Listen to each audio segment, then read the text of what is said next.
আজকের সংবাদপত্র দেখলাম কিছু কিছু ব্যক্তি বা দল তারা ধমক দিচ্ছেন, হুমকি দিচ্ছেন যে অমুক মার্কা না দিলে আমরা নির্বাচনে যাব না বা অমুকের মার্কা থাকতে পারবে না। ভাই, আমরা তো তোমাদের মার্কাতে বাধা দেইনি। কোন মার্কা তোমাদেরকে দেবে নির্বাচন কমিশন সিদ্ধান্ত নেবে। আমরা তো কথা বলে যাই যে তোমাদেরকে এই মার্কা দেওয়া যাবে না। তাহলে অযথা বিএনপির ধানের শীষকে নিয়ে টানাটানি কেন? টানাটানি এই জন্যে যে ধানের শীষ অপ্রতিরোধ্য, ধানের শীষকে ঠেকিয়ে রাখা যায় না। যেদিকে যাবেন গ্রামে গঞ্জে যেখানে সব একটাই স্লোগান উঠতে থেকে ধান লাগাইয়া দাও, ধান লাগাইয়া দাও, ঠিক কিনা বলেন? এই কথা হচ্ছে প্রধান কথা। ওই জন্যই ওকে রুখতে হবে, ওকে আটকে দিতে হবে।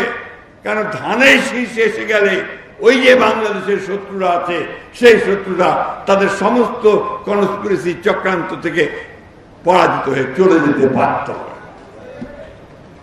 শেখ হাসিনা মানে আমাদের সেই আপনার মনস্টার শেখ হাসিনা এমনি এমনি পলাইয়া দিল্লি যায় নাই, যেতে বাধ্য হয়েছে। কারণ আমরা সেই গ্রাউন্ড তৈরি করেছি, আমরা সেই ভিত্তি তৈরি করেছি। দীর্ঘ 15 বছরের সংগ্রাম দিয়ে, বুকের রক্ত দিয়ে লড়াই করে সেই আমরা সুন্দর করেছি।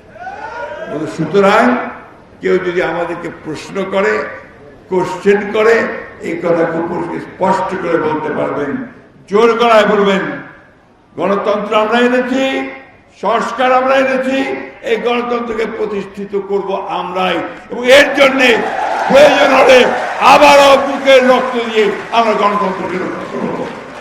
আরেকটা কথা পরিষ্কার করতে চাই, এই 26 ফেব্রুয়ারিতে আমাদের নেতা তারেক রহমান এবং প্রধান উপদেষ্টা ইউনূস সাহেবের সঙ্গে যে আলোচনা করার পরে নির্বাচনের যে সময় নির্ধারিত হয়েছে, সেই সময় নির্ধারিত নির্বাচন হবে, অন্যথা নির্বাচন হবে না।